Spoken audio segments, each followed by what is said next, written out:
welcome Dr. John BAMBER. Please welcome. Thank you. Can I just check that the people at the back of the room can hear me clearly? Thank you. Put your hand up. Thank you. Just before I start, I'd like to do a very short summary of some of the key points that I think have emerged this morning. This will help you to focus on what I am going to talk about, because in a certain way, my presentation takes some of these ideas further. So the first point is this, that the speed of social and technological change in our time means that innovation and creativity is absolutely central to not only our progress but our survival. So are now a set of key competencies that people have been talking about today, like the ability to get on with other people. Of course, these changes mean global issues, great movements of people, some who are not skilled, who would like to be in developed economies, and some who are skilled, who would like to be in developed economies. All of these require and demand local solutions. So when I hear people in Lithuania thinking about how do you hang on to the brains in Lithuania, that is an attempt to find a local solution.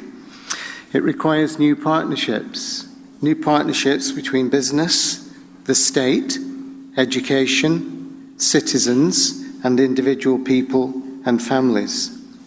And these new partnerships have to concentrate on a balance of things if we are going to be successful. One is citizenship as well as employability. Another one is technical skills as well as the so-called soft skills. And another one which I'm going to talk about is the importance of non-formal learning as well as formal education and training. The final point is business needs to invest, not just in its own profit-making processes, but in social welfare. Otherwise, we are all doomed. The planet will not survive, so it's as simple as that. I was very struck by the reference to the 3 apples. And just today, I want to extend the metaphor a bit further. We also need to be very, very aware of rotten apples. You only need one rotten apple in a barrel, and the whole thing will come down. I'll say no more about the result of that election this morning.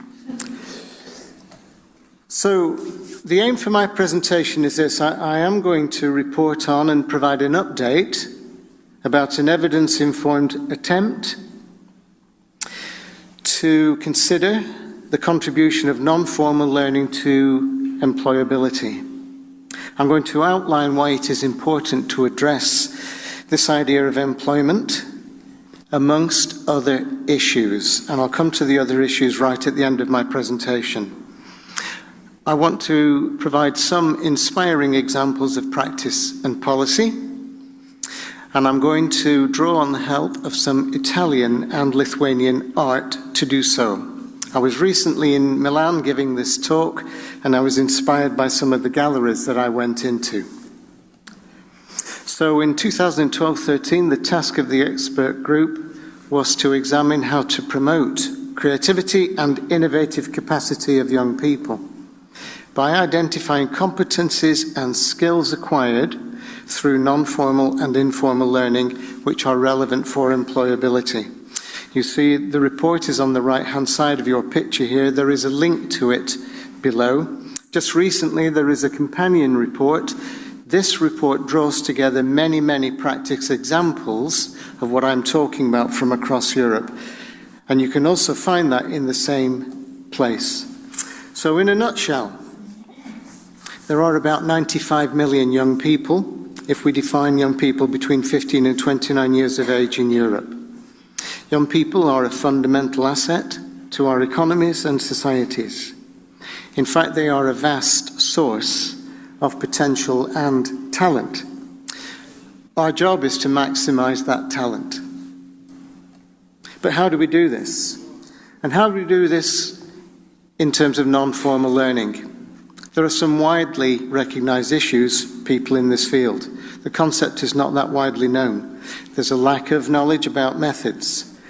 The diversity, the sheer diversity of provision undermines the coherence of the field. Above all, there is a need to improve the recognition of youth work and non-formal learning outcomes. Not just to be able to talk about the wonderful processes that people engage in, but what are the outcomes of those processes. These kinds of issues mean that youth work and non-formal learning often attempts to smuggle itself onto the policy agenda. It's not always recognised at the table. It's certainly not always given the credit that it needs. In fact, when we conducted our research for the expert group, we were doing so in a context of radical scepticism about the value of non-formal learning. A top-level committee in the House of Commons in the United Kingdom concluded in 2011, after listening to a range of experts from the entire field over a period of 6 months, we experienced great difficulty in finding objective evidence of the impact of services. And they're talking about youth services and non-formal learning services. Worse still, this problem plagued our investigations and was recognised by many in the youth sector itself as a historic and continuing problem. That is a massive problem indeed. In dealing with this problem, in making a case for non-formal learning, the expert group could not wait for divine intervention. So we brought representatives from 24 countries together to consider the associated issues. We were convinced that we needed to adopt an evidence-informed approach. An evidence-informed approach draws information and data and ideas from many different sources, not just from research. Needs analysis is important. Consultation with people in the field is important. Monitoring and evaluation, practice wisdom that we have accumulated through the ages, drawing from policy that requires us to do this kind of work, drawing from relevant theory, conducting independent evaluations. I would expect to see in our time people drawing intelligently from all of these sources in order to make the case for the importance of non-formal learning and education. This was the situation that was faced by the expert group. So, in 2013, in some countries, for example Spain and Greece, youth unemployment was 60% or more. That means in some local areas it was 100%. 100%. The consequences for young people and for societies are absolutely dire. Today there is talk of a recovery from the recession. We can see that the actual youth unemployment rate is going down. It's gone down about 5 percentage points to where we are today. There is still about 4.5 million unemployed young people across Europe, and I'm particularly interested in that group of people called NEETs, so not in education, employment or training. My assumption is that this group, the size of it will remain consistent. So we've now got down to about 14%. I think that's going to remain consistent unless we try to do something about it. For this group, low level of education means 3 times more likely to be without a job. Young people with an immigration background are 70% more likely to be at risk than nationals. Those suffering from a disability or health issues are 40% more likely to be at risk. So the response that we make needs to be clever, and it needs to be customised to specific groups of young people with bespoke types of provision. There's a particular need to focus on the requirements of the labour market. Now, in terms of distance from the labour market, 41% of NEETs aged 15 to 24 years do not have any kind of work experience. This was a point that was mentioned earlier this morning. Among the older group, in the younger group, 80% had no work experience compared with 51% of those aged 20 to 24 and 20 for those aged 25 to 29. As you get older, your chances of employment increase, except for some people. This kind of experience can lead to long-term scarring. So the quality of life suffers, future earnings suffer, independence suffers. Physical and mental health, people withdraw from politics and social life. There are typical reactions to crisis. We can be angry, we can be depressed, or we can get creative. Just to say, by the way, an important point. This is not a problem just for individuals. This is a massive social problem. The cost to Europe has been estimated at 160 billion euros every year. That's lost revenues through tax. That's cost in terms of welfare benefits, cost in terms of health, and so on. 160 billion. It's actually cheaper to do something about this, folks, than it is to let it continue happening. So if we don't want wastage, hurt, and conflict to grow, we need to be more creative about enabling access to the labour market, amongst other things. So in terms of developing the necessary social capital, the standard ways are not working particularly for that neat group. So we need a stronger focus on social inclusion. It's a wider focus than employment. We need to make sure, especially regarding things like the youth guarantee, that they should refrain from adopting a narrow, employment-centred approach, but rather adopt a broader and more holistic approach, which aims to reach those who are not job-ready and are more difficult to integrate. When we do this, we need to bear in mind some imperatives. We need to address very personal barriers and challenges before people can even participate in employment programs. Youth employment measures should be client-centred, including supported learning, and outreach activities are needed to engage disenfranchised young people. We know that youth work is excellent at this because of its multiform and versatile types of provision. We know that non-formal learning in youth work works through building personal relationships with young people. It does so through purposeful conversations and engaging activities. It focuses on personal and social development. It's about empowerment through encouraging critical thinking and actions, all in a broader context of working towards a better and fairer society. The effects of this, actually, of good youth work are known beyond the sector.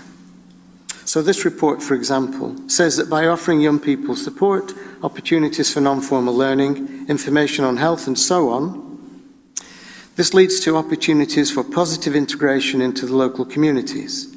And when that happens, youth workers are able to reduce the risks of further social exclusion linked to deteriorating living conditions and unhealthy lifestyles.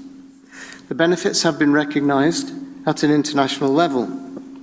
There are economic benefits, there are educational benefits, there are social benefits, and there are psychological benefits. That's not just me or youth workers saying that. That's the Organisation of Economic Development. Specifically in terms of employability, research has shown that young people who fill in the Youth Pass tend to increase their ability to reflect on and articulate better their own learning experiences. The increase in self-confidence in those whose skills were recognised through the Youth Pass process is an asset in terms of employment prospects. What we can understand today is that there is a real overlap in different constituencies. So in research and consultation, skills identified by young people pointed to confidence, a developed sense of self, thank you to my friend talking just earlier, people skills, teamwork, learning to work, and so on. In the broader youth work research literature, we see the same kind of themes, and interestingly, the skills now identified by employers closely overlap with those sorts of skills that are identified. And we've heard some of them this morning: adaptability, flexibility, leadership, people management, and so on. So we are in the same territory, even if we're not always there for the same purposes.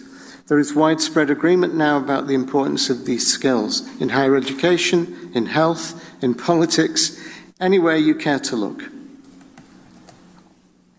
In terms of going forwards, this trend will only increase.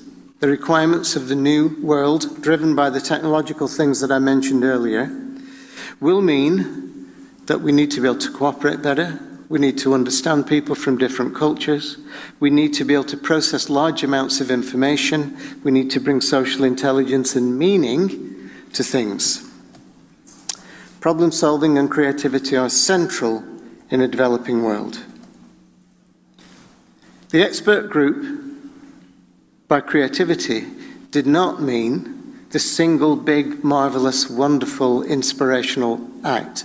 By the way, this is one of the apples that was referred to earlier. This is God's creation of Adam, taken to mean the creation of the world. We did not mean this amazing kind of event. We turn to theory. I can't pronounce this author's name. Maybe somebody in the audience can. Creativity means this. It's not really an intra-individual concept, the creation of something new and valuable. Instead, it's more about the interaction between the person and the environment. Moreover, it's about the person being able to change that environment in purposeful ways. It's important to be able to cultivate this kind of creativity in everybody. There are a range of projects across Europe that are helping people to develop these kinds of skills and competencies. I've already referred to the bigger report that gives you examples of these things. Two that we picked out.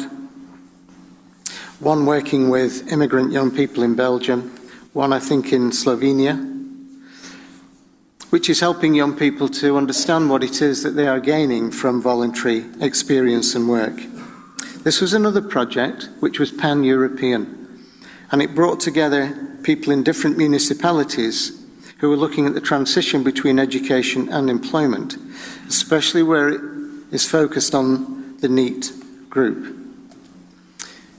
That example points to the need today for new partnerships, which I've already mentioned. Partnerships at the macro level, the big institutional levels, the big power players, along with civil society, individuals, and communities. We need these people to come together in fresh ways for a common purpose. One example of that is this new development in Ireland. This will be online in 2 or 3 weeks' time. This is an online technology which will enable young people to properly account for the kinds of skills and competencies that they are developing through non-formal learning. The technology was provided by Accenture, which is a major international company. They worked alongside youth workers to determine what was needed, and the government provided the seed money for this development to take place. Young people were consulted at every stage in its development. This is an example of the new kinds of partnerships that I'm talking about. Finally, we need new public policy. We need enlightened public policy.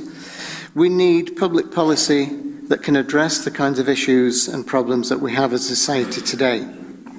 One example of this in Northern Ireland is a new programme for young people which concentrates on active citizenship, employability, personal development and good relations between communities. It's based absolutely transparently and openly on youth work principles. There is an outcomes framework. There's a requirement for co-design with the people running the programme. There is a requirement for co-production with the young people the programme is aimed at. There are very clear reporting requirements, which is important for evidence, but there is autonomy of method amongst the professionals. Support is integral to the programme. Evaluation is built in. Next year, I'm very pleased to say, a new and bigger programme will be launched on the basis of this pilot for 7,500 young people in Northern Ireland. Finally, we can now articulate a very clear theory of change. Engagement in personal, purposeful, well-planned and delivered non-formal learning activities, such as youth work, can lead to the development of very important personal, interpersonal, self-management and delivery type skills. Reflection and assessment is really critical to capture this. It can be done through informal recognition of learning and development, as well as now more formal recognition and validation. This helps people to develop competence, which means the proven ability to use knowledge, skills, and personal, social, or methodological abilities in work or study situations, in professional, personal, and social life. Just a final word. The point is that in maximising the potential of young people, we're not starting from scratch. What we have to do, like today, is come together to build on the knowledge and the practices that we already have and know about. Essentially, it's coming together, in my view, based on what I said about toward a better and fairer society, to tackle, challenge, inequality and injustices. If we do that, we stand a chance, but only a chance, of turning these competencies, skills, understandings and the ability to learn and direct that at other sorts of problems. Climate is one. Endemic, intransigent poverty is another. Hysteria about different people coming to our shores from different places. And also still, even today, gender stereotyping that we still haven't managed to crack. Thank you very much for listening.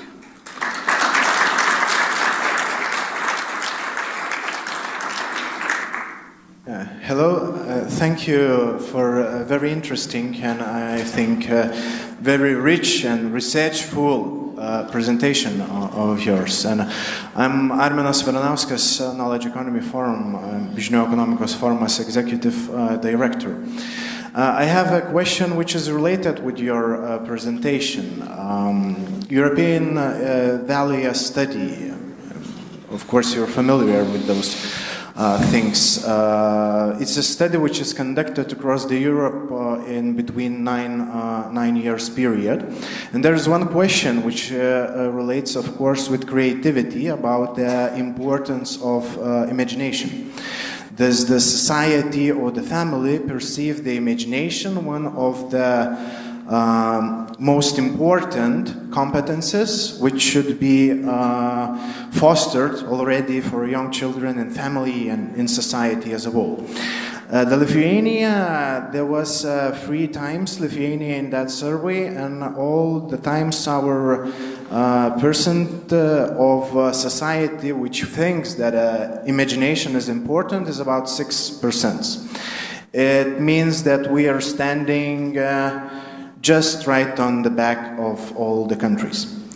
I think, of course, that a perception of the imagination, and that goes to the creativity as well, I think, of society is important, that young pupils, adults, could express themselves and be not afraid to express themselves in various ways. But my question is, should we address this issue with formal and non-formal education, some measures, or there is some food for thought for our policymakers, for different NGOs or stakeholders working in this area, that this situation requires a different approach to raise the imagination and creativity perception in a society as a whole? Thank you. Yes, you raised so many issues in that. I think that one of my kind of heroes was somebody called Reg Revens. Anybody ever heard of Reg Revens? Hands up if you've heard of action learning. Action learning. 1 or 2 people. Hands up if you've heard of experiential learning. Okay, slightly more people. So Reg Revens was a very, very great thinker. He's not that well known, he should be. But he said the greatest learning is at the point, precisely the point that you know nothing. So in tackling the problem where you do not have a known answer, there isn't a manual. I'm sorry that the lady from the Swedbank this morning was saying that they're getting rid of manuals, instructions, where you don't have the instruction. That's the point where imagination kicks in, and it's the point where creativity kicks in, intuition, when you try to solve a problem. And it was interesting that our previous speaker ended up in precisely that place. Think about something, try to come up with a solution, see what happens, adjust what you're doing, try it again until you reach your goals. This, I think, is the core of learning. It's also the core of imagination and creativity. So in terms of policymakers, I find it really difficult these days to find any of them with a compelling view about the future. I see narrow economistic views. I see arguments about the formation of society so that we can compete economically with other societies.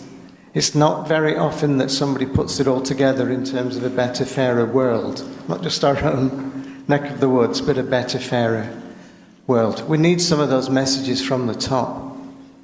That's probably why it's important to preserve the European Union, which looks to me at the moment as if it's heading into some difficulties. At least I think there I hear some of this kind of language, that the broader collective effort towards a better, fairer society.